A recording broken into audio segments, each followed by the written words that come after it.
replenishing vitamin D to normal levels. Murphy said, it's a smart preventative health care. 410-481-1010. Mark just led us into our next subject. Doc, now, I know that you have been involved, as everybody in our entourage here in this city. And we saw something happen this past week, right out my window. I saw it. I started getting calls at 7 o'clock in the morning saying, look out your window. James, he called me 7 o'clock in the morning. You don't get up that early. And he said, you need to look out your window. The FBI and the RS. Well, I thought it was somebody having a church service down the street, because on both sides of the street, you could not find a parking space. But when they left, when they finished, I couldn't believe the amount of cars and trucks that they came in to do that search of the mayor's house. And she's in very deep trouble. And her lawyer's saying that she's not lucid right now, that her health is bad, but she's not lucid, which everybody's going, what does he mean by that? She's not lucid. What does that term normally mean, Doc Cheatham? What does that mean? You got me. It means that health-wise is affecting her mental state and her physical state. But I'm not always certain that lucid really means what it means. That's right. Wow, that's everybody agrees with that. Well, she's lucid. It might be a tactic. I hope she recovers from pneumonia. I believe the pneumonia illness was legitimate, but the lucidity associated with that can ebb and flow. In other words, is she affected mentally to the degree that she can't make decisions? That's the kind of implication that her attorney is conveying. Whether that's factual or not, I don't know. I just know she's at home. He's making a case for her not to make decisions at this point. Okay. So if I'm not having a good grip on reality, and if I am constantly awake, and if I am stressed to the max, then that sets up a case for please forgive me, or please don't be critical of me right now because I'm fragile.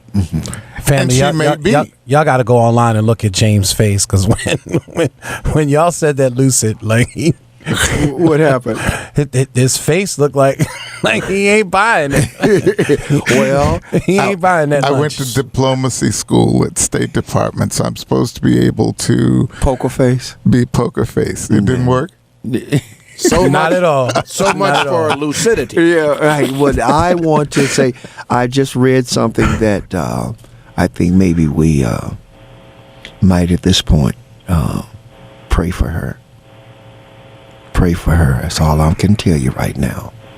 But pray for her. You can imagine your whole world just comes tumbling down. If all you ever wanted to be was if this was the highlight of your life, to be mayor of Baltimore City, and then to see it come down crashing and burning. Yes. It has to be deeply psychological, and devastating. Yeah. So I would say that she, I'm no doctor, but I hear what depression is, and at times in my life, I'm sure I've been depressed about health or finances or anything.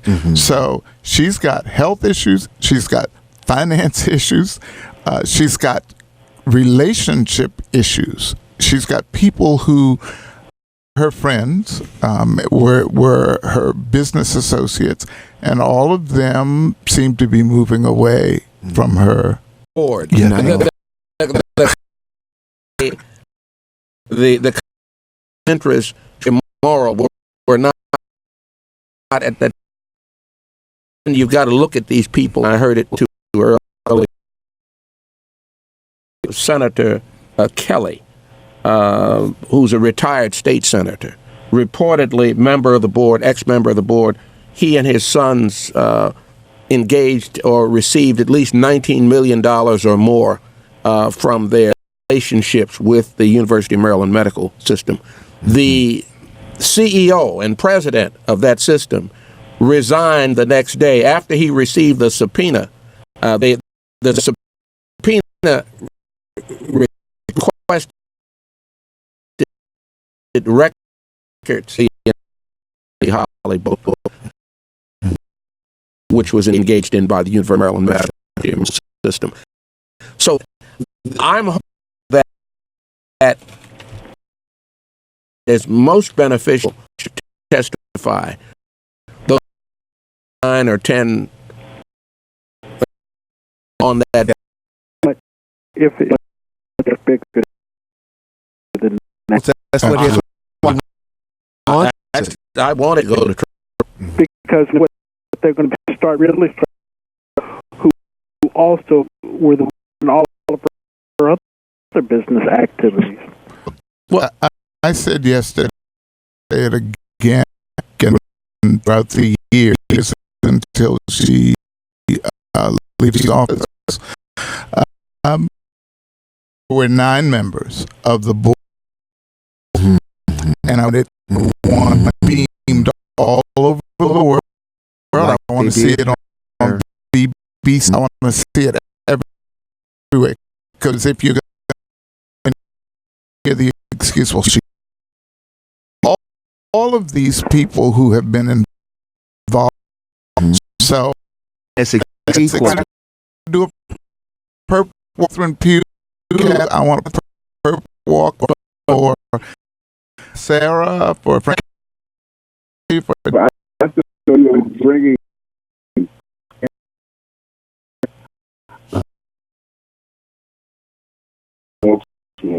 calls to help with it. Wow. This was man health.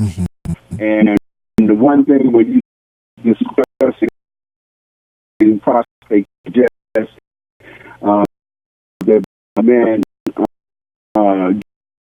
is a kid, and I say at least by the time you but I would say this African was reversed. One was Bernstein and the other one was Shock. When Dr. Wynn, female, whatever she is, Asia. She can continue, but I would say that also about mayors. I have to give credit to Sheila Dixon. She was very supportive of the men's awareness, self-awareness initiative. But the last 2 mayors, I'm talking about Kathy Blake for it. So I, when you came in, prostate cancer much earlier, and we have a major corporation here. You're going to get every prostate.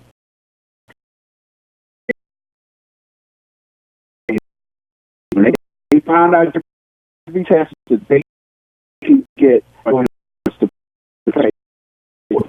Yes, so sir. You gotta be careful. We are dying from prostate. Right. Don't have to so much, and I know more about that. And thank you so much for your foresight.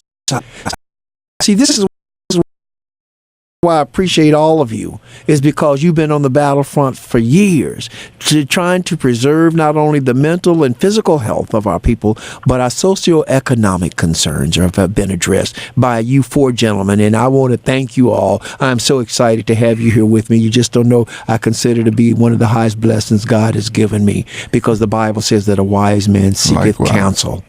And Likewise. You are a great counsel, and I thank you for that and for what you've done. Sherry, do you have a question or comment? Welcome to Patrick Henderson's Meet the People. Yes. Hello, Patrick and everybody. How you doing, Sherry? Absolutely right. Stress will take you away from here quicker than That's anything. right. Yes, right. But, Patrick, this is a question that I want to ask you as far as with this Speaker of the House vote. will we the people get to know who voted which way? That's a great question, and that's leading us right up into the next thing. See, God, I'm thanking you today because you just not only leading the way, but is this the way, the diagram that I set out, is this not the way that I wanted? I said planned for the show to go. Yes. Sweetheart, that's a wonderful question, and thank you so much for asking it. One more question that I want people to think about, right? Okay, I understand when people say the first black person be 2 votes. A woman is concerned McIntyre, right? The thing is, if you know everything that's going on with the black mayor, that's one reason I want to think about.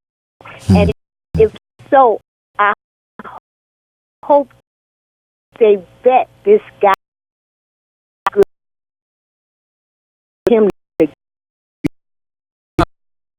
Sherry, I can make a good opinion. I'm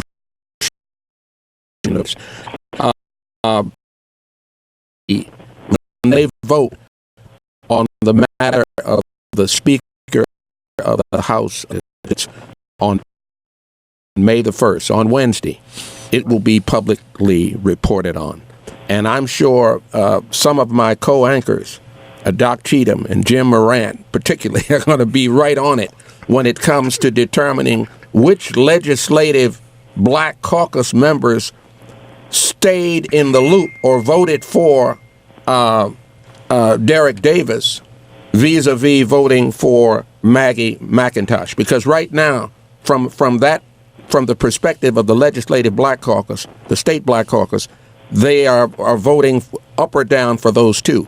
I have been told that there are some persons, inclusive of, and this is what I've been told, Delegate Keith Haynes and some others, who are not committing themselves to vote in accord with the majority of the legislative Black caucus in the way that Adrian Jones has suggested. In other words, she's thrown her support behind Derek Davis, who's the delegate from Prince George's County. Both of them are correct me if I'm in error, Doc, have served for 20 years or more in the legislature. So they're both highly qualified and highly competent. And now, integrity. They have integrity. Well, they have their integrity hasn't been challenged. Now, that's what she's saying. Okay. If there's something in the closet, a whole lot of folks got stuff in the closet, but there's nothing in their closets that have come to public scrutiny that we know of at this point in time. So I'm a proponent of saying there's no need to have a legislative Black caucus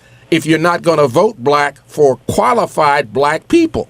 Otherwise, why do you need a Black caucus? That doesn't mean you vote Black all the time, but most of the time, we have to vote in our best interest. And this will be a historic occasion if we're able for the first time to have a Black person in a leadership position in the state legislature. We don't have a Black governor. We don't have the president of the state senate is a white man. He's been there 35 years. They've named the Miller office building after Mike Miller. We need to see a Black person of competence in a position third ranked in the state government. And I can respect that. Okay. I can respect that, even though we as the public don't know if it's any skeletons in his closet. Nobody knows. He knows if it's skeletons in his closet. And if he's going for this vote, and if he we all know what's going on in their background. If he knows that there's something that could come out, he should let that woman get it. Yes, ma'am. I agree with you. Y'all have a good day. Thank you, Sherry. I like a chance to talk. Go right ahead, Doc. I want to first say this. Until this issue came up, I never heard Adrian Jones' position on HBCUs. Let me also say in fairness, I also never heard anything said by the delegate running down the 43rd district. I've never heard her say anything about HBCUs until this issue. Let me say this, I'll be very clear. All things being equal, if I were Jewish, and the question would be posed to me, if all candidates are equal, am I Jewish? Who am I voting for? I'm voting Jewish. Yes, right. I am saying very clearly, all things being equal, at some point, we need to say, Democrats, you've done us a great disservice for at least 40 years. One, we need to elect an African American duly qualified. This guy is qualified, and we need to say, if push comes to shove, we don't need to be hearing no threats from a delegate from another district threaten us that we may go over and deal with some Republicans. Well, it is time. It's not the issue. All stuff is fair in war. Mm-hmm. This is a war where we need to fight to get representation of our own. Yes. There are no permanent friends. There are no permanent enemies. In this case, in order to get a duly qualified, which he is, African American in that seat, if we need to go across the aisle, as they would call it, and talk to our Republican friends to help us get him elected, then we need to do that. We don't need no threats from Maggie McIntosh about Republicans. Damn, you Democrats haven't done a damn thing for us. Mm-hmm, mm-hmm. I wonder. Go ahead, Leo. Well, I just want to say. I'm going to take a call. Hold on, Tyrone. Don't go nowhere. I want folks to remember, and this is historic, the situation involving Donna Edwards, who was a congresswoman, a congresswoman from Maryland, who ran for the Senate of the United States. And the allegedly the 100 black women and a number of other legislative black caucus members and the National Black Caucus. Many of them did not support Donna Edwards because they had all kinds of problems with her. They didn't like her personality, They never said she wasn't qualified to support her. Right. So we have had a history of breaking ranks. We've had a history of not supporting each other in crucial situations where we needed manifestly to focus on black power, black political power, black economic power, black educational power. We must follow a process of deliberation wherein we sit down, discuss who will support whom, and come out with one person, one black person, who's going to run for a particular office or agenda. And that's what I like, and it makes me proud of what happened here in the case of Derek Davis. Yes. Now, you can argue that folks going to tell me we shouldn't have done it. No, but this is the first time that I've ever seen them do what we asked them to do, to sit down and hammer out and work it out. Yeah. So we need to stick with each other for a commended. change. Yes, Jason. Patrick, one of our callers, he couldn't hold. He said that Douglas, by the way, said that Delegate Tony Bridges will never vote for a black. He's a state legislator. He's black. Is he Negro? Yeah. And where is he from? Does anybody know? Baltimore County. Baltimore County? No, he's Baltimore City.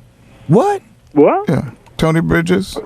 Yeah. 41st. That's right. 41st. Right. He's Baltimore City. Yeah, he was heading up the Park Heights redevelopment area. 41st. That's right. Tony Bridges. Yeah. Well, y'all needs to light He used up. to work for Hopkins. Well, y'all needs to light up his phone and tell him that election is coming in 2020. The people up in the Park Heights, George Mitchell, all y'all up in there, Hannah, you guys should get in touch with that guy and find out this.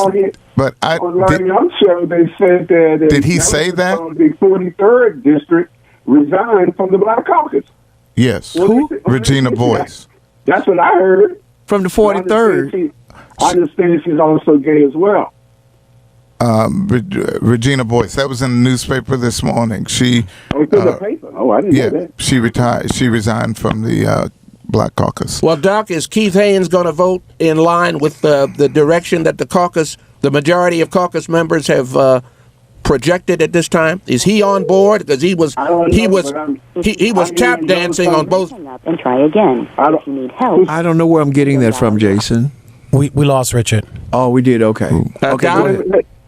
I think those of us in the 40s need to pay close attention close to home, because what I'm hearing.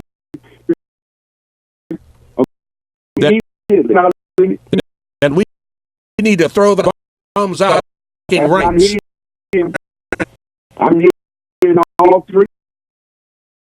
They go against someone on their own color. Yeah, well, let's retaliate against them and get rid of them if that happens. Same people that went against Tyrone, 410-481-1010, 410-481-1010. You're listening to Patrick Henderson's Meet the People on WOLB 1010 Baltimore. Tyrone, welcome. You have a question? Yes, I would just caution everybody, and I would justice. And that's the story. Just when they Okay. yes.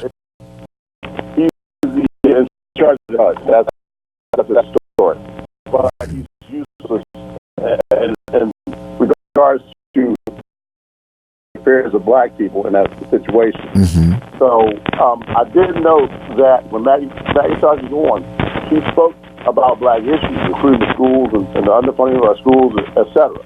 I didn't hear the other gentleman speak of that at all. Tyrone Bose, who are you supporting? Who am I supporting? Yeah, who are you supporting among these the two candidates from the Legislative Black Caucus's position?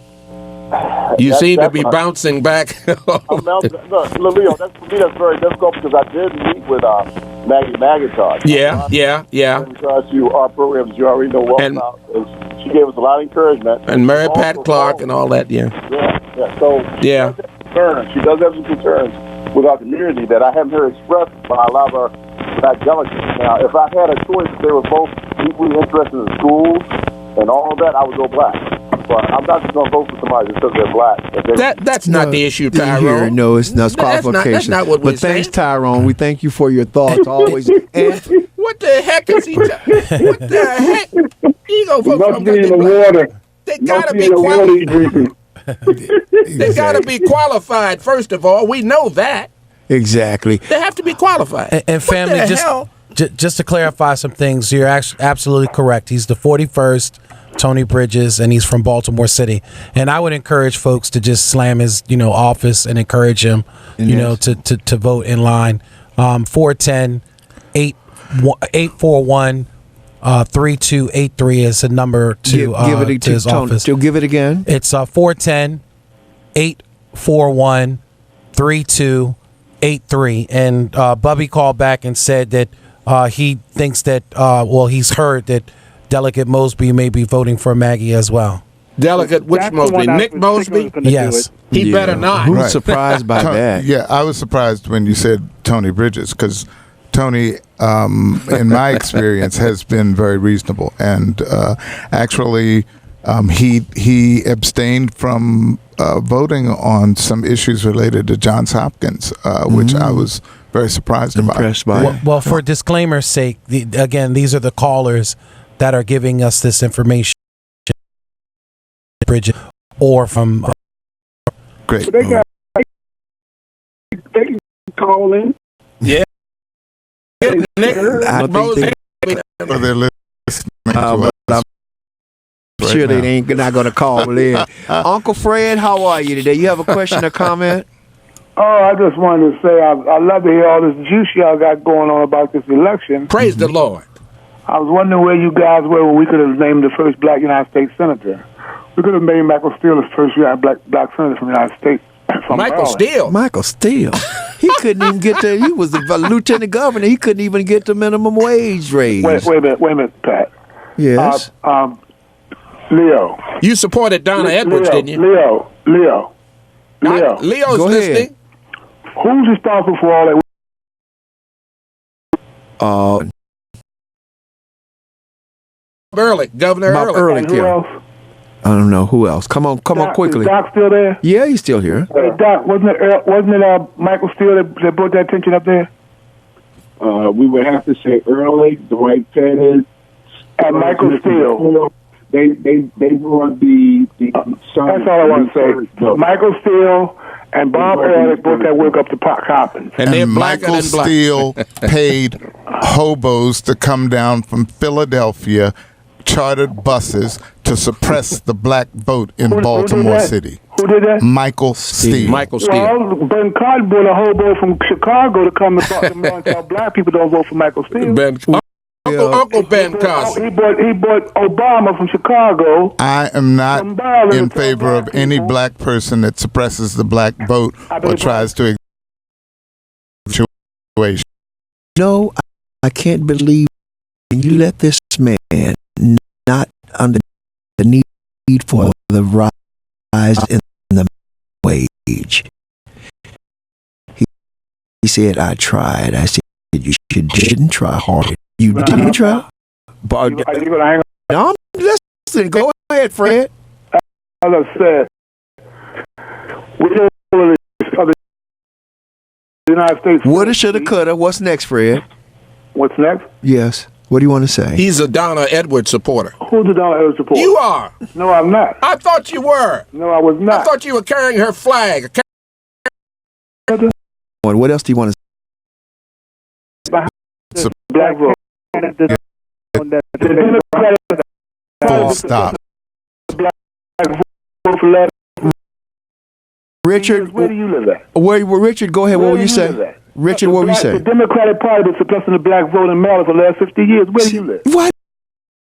Fred, we still have never seen you at one meeting nowhere. That's all you talk about is that. Before you come to Boston. That don't matter. We still have never seen you. Ain't nobody in this room never looked up on your body. You call in and you talk all this smack, but nobody sees you in the community. Yes. Right. Hey, Patrick, before you even come to Baltimore, I was marching through. Oh, hush. I've been here 70 years. What have you been He was marching through Hamden. Yeah, whatever. Nobody. Yes, I'm listening, Richard. Okay, there have been so many African American candidates that we tried to run in for the United States Senate. Remember, we had C. Anthony Muse that was going to try to. That's right. Yeah. But for whatever thing, and great opportunity. And there was been great opportunities. However, nobody and where was the great Democratic Party to coalesce around any of those candidates? I know, man. They're a mess, but you know what? Right now, they all we got, and we got to just live and bear it until we can clean the house like it's being clean now. We are going through a purge here in this city and in this state, and this is a wonderful opportunity to start anew. Thomas, welcome to Patrick Henderson's Meet the People. You have a question or comment? Hi. How's my brothers doing? How's everybody doing today? We're good. How you doing, sir? Hey, Patrick, I know what you're going through, bro. My prayers are definitely with you. Thank you, Thomas. So when I went through my situation, man, it was you that prayed me through to help me see the light and what I need to do to get myself back on course, yes, man. Sir. Yes, sir. And I remember, my PSA level, Patrick, was 790. Okay? I can report to you today that I am cancer-free. Ooh. All right. Yes. Outstanding. Listen, guys, the sunshine, natural sunshine, is going to be very important to Patrick's recovery. So yeah, we got to make sure he gets out and put that convertible top back, and all that natural sunshine. Yes. Thank you so much. And my doctor told me to buy one 3 years ago, and I don't let the top back enough. But we all got to do that. We got to take care of ourselves. Thank you so much. I got to move, Thomas. Yes. Jim Morant and others. Rocky Moore Cummings. Didn't she send a letter in opposition to the decision of the caucus, the Legislative Black Caucus, to move in the way they've moved on this issue? Is that correct? That's what I'm hearing too. Yeah. Who is she? She's the wife of Elijah Cummings. Oh yeah. Yeah. What is she doing? She has a position in the state, right? Oh, she's head of the Democratic Party. She's head of the Democratic Party, and that's what she's threatened the Democratic Party. Either you do right or else. Yeah, she's a handkerchief head. Some of us call her that. She's not supportive of the aspiration party. Yeah. Party. Interesting. All right, listen. Keep moving here, Justin. Yes. Justine, hey, welcome. A question or comment for Patrick Henderson's Meet the People? Patrick, and Leo Burrows, we go back to civil rights, CIG. But someone made a statement about all the building of the coppers. That done under zone when Dr. Burnett was there. You mean Calvin Burnett? All the buildings result in empowerment zone money. Mm-hmm. Yes, but Ehrlich, was that his name? He played a part. He played a major role. Robert Ehrlich, because Glendenning and those guys just said poo-poo on the pang-pang. They did nothing. All right. So when it's rare because he was a Republican. Give him that's credit. The one thing. If he had approved the height and the minimum wage, he would still be governor. That was all he had to do, because he had shown some fidelity for caring about our education. If he had realized that we need the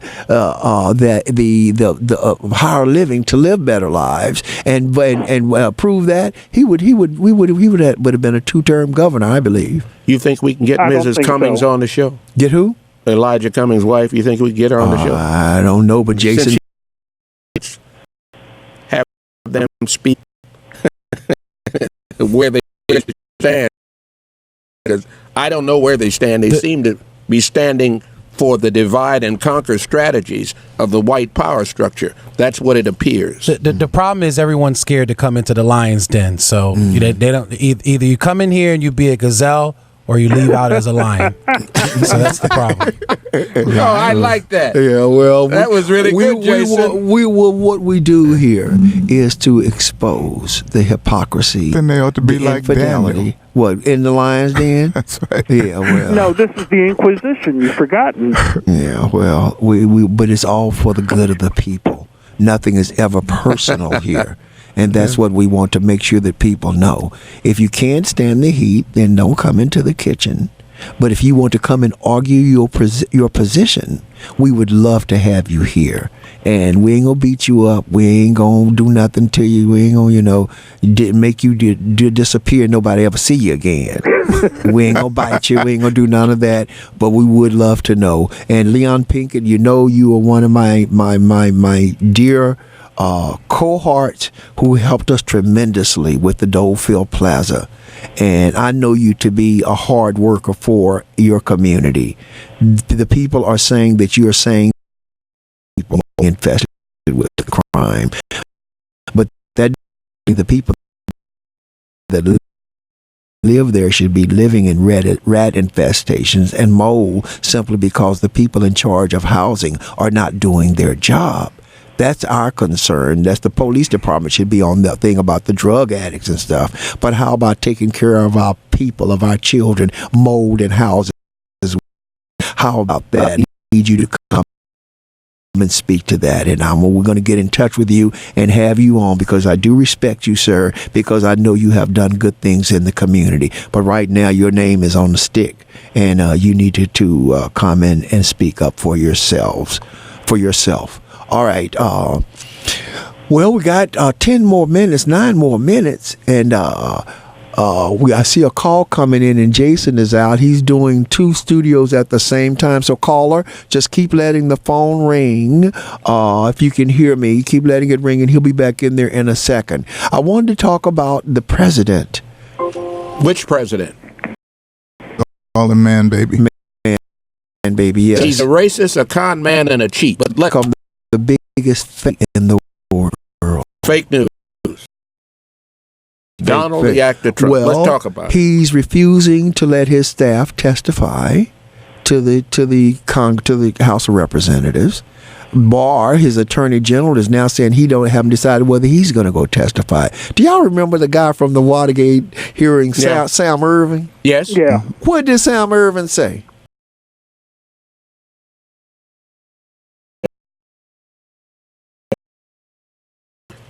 Such he wants to defy of the lawful subpoena. Is this spinelessness of Democrats to not say there's no cantankerous old young man on there and say, you don't come here, we're sending marshals to arrest you? Well, why? They have the power to do that. Why is there a reluctance to do that? That's a constitutional crisis, and they need to do it. Let's see if it'll happen. I don't have a problem with having marshals. I don't have a problem with it. I would lock them up. I would lock them up, too. And isn't this obstruction of justice? Quasi-obstruction of justice. If you do it in plain sight, it's not obstruction. It must be he's filing suit against those who are subpoenaing him. But he's trying to cross. That's the logic that they're using. Yeah. If I do it right in your face, it's not obstruction. It's only when I do it in secret that it's obstruction. That's Bull Dookie on a stick. Well, he wants to be a dictator. He wants to be. He is a dictator. Eric, welcome to Patrick Henderson's Meet the People. Do you have a question or comment? Comment. Good show as always, gentlemen. Thank you. So the position that they trying to get first African American in the state Speaker of the House, yes. Speaker of the House. So I listened to, some of the candidates this morning, including the white woman. And she had said something that was, had me thinking. She said, well, she already knows she already have a vote of 60. Now, how many of our people is she including in that 60? I tell you how many exactly, because there's only 42 white Republicans. Would see it in 42, so that's 20, 102. So she have 50, right? That are Black African American Democrats, right? I thought we had 42. 42. I think they're 42. No, it's more than that. You're talking about I'm talking about the caucus. The caucus. The legislative caucus. Yes. Just the caucus, not the House. Go ahead. There are other delegates who are not. There are 141 delegates. 141 delegates total. Oh, okay. You see, you've got white folks who are Democrats who are not members of the Black Caucus. But they're Democrats. And then you have a small number of Republicans. Mm-hmm. And so is she saying that she already know this? I mean, it's like, what kind of games are they playing down there, man? I mean, well, they have what it seems like our people. I don't know, man. You know what, Eric? They do what they call a whip, and the whip goes around and counts the number of votes. So you're right. She probably knows how many people she has committed to her. That's what she said. That's what she said. We'll find out on Wednesday. Find out on Wednesday what it is. But thank you, Eric. You're absolutely right. I'm with you, my brother. Patrick, do people understand that the Speaker of the House of Delegates would become the person to run the state of Maryland if the governor and the president of the state Senate were incapacitated? No, the president and lieutenant governor. Speaker of the House is the number 3 person. It's behind the governor and lieutenant governor. Okay. I'm glad you clarified that. Okay. Just like in the federal government, behind the president and vice president, you have the Speaker of the House, the third which is in line. Nancy. The third in line. Right. Okay. Right. Okay. All right. James, you're our last caller for the day. Do you have a question or comment, sir? How many Latino caucus members is it? How many Black Caucus members are there? Was it 40 or 50? It's something like Latino. Oh, Latino. I don't know that. We don't know. I don't know that. Well, we need to know that because that's very important that we know that because those are hidden votes that we need. I don't think there's that many though. It's not not that many. We need 10. We need their whole 10. Right. Exactly. No, you're right, and we need some. Them out. We gotta bring them to the forefront too. I agree. I think they're trying to get every vote they can. Oh, come on, Doc. I don't think y'all heard elected African to become the speaker, and we have to go across.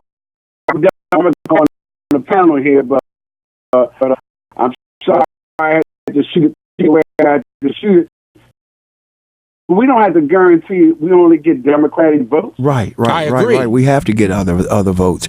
We agree. I agree. I'd like to see some Green Party up in the House. That's what I want to work on. I wish all black people would become the Green Party. Then we could really carry some weight. To hoe. Yeah, I know it is. I know it is. But, well, listen, Mr. Fields, what is his name? Lou Fields. Lou, I'm sorry. Louis Fields, I'm so sorry. I know. I hope you're coming in behind us. He was on the line, but we didn't get to you, and I respect him because he's a soldier that's been working, and so I want you to know, I meant no disrespect. We just got caught up, and maybe you had to move, and you couldn't hold, but we thank you for calling in. I always like to hear from other commentators because they have other influences that they can share with us. Any announcements? Well, I would encourage people, just a brief announcement, I would encourage people to look at a video from Larry Reed. It's concerning the pastor of a church in North Carolina who decided what the standard was for behavior in his church and refused to let a set of singers sing because they looked homosexual. so I don't know what a homosexual looks like. But he said that one of the guys had an earring, so that made him. Man, it is some sickness up in the place. Really, the church is dying. I had a long talk this morning with V. Michael McKay, who wrote The Potter's House for Tremaine and Walter Hawkins. The Good Shepherd. Yes, and this guy's an incredible songwriter. He's doing a seminar on Labor Day in Houston, Texas, that we'll be telling you more about. This is we're going to talk about this. What can we do is called the strong foundation, and the church is not standing on a strong foundation at this point. Leo?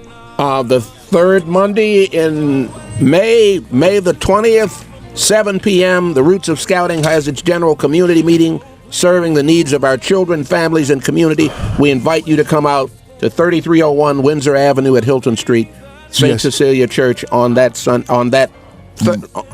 Monday. Yes, Monday yes. the 3rd. Yes. God bless each and every one. You say goodbye, Leo. Say goodbye. Keep the faith, everybody. James, say goodbye, Doc. Say goodbye, Richard. We'll see you all next Sunday at 3:30 on WWIN, and then we'll meet you here at 11:30 here on on WLB 1010 Baltimore. God bless you. You've been listening to Patrick Henderson's Meet the People.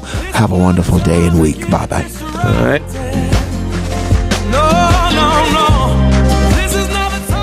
WOLB Baltimore and WERQ FM HD3 Baltimore. Brought to you by Live Casino and Hotel. Did you miss breakfast with the Larry Young Morning Show? We got you. Have lunch with Labor every Tuesday, 12 until 1 o'clock on WOLB 1010 AM. David and you and labor issues that matter. Lunch with Labor every Tuesday, 12 to 1 p.m. Labor issues that affect and matter to you. Tune in every Tuesday, 12 to 1 p.m. on WOLB. The loss of a loved one is never an easy process, but when you have someone to walk you through, it makes it a little much easier. Hi, this is Harry P. Close, the Vice President of the National Funeral Directors and Morticians Association and owner of the Harry P. Close Service PA. The last thing you need is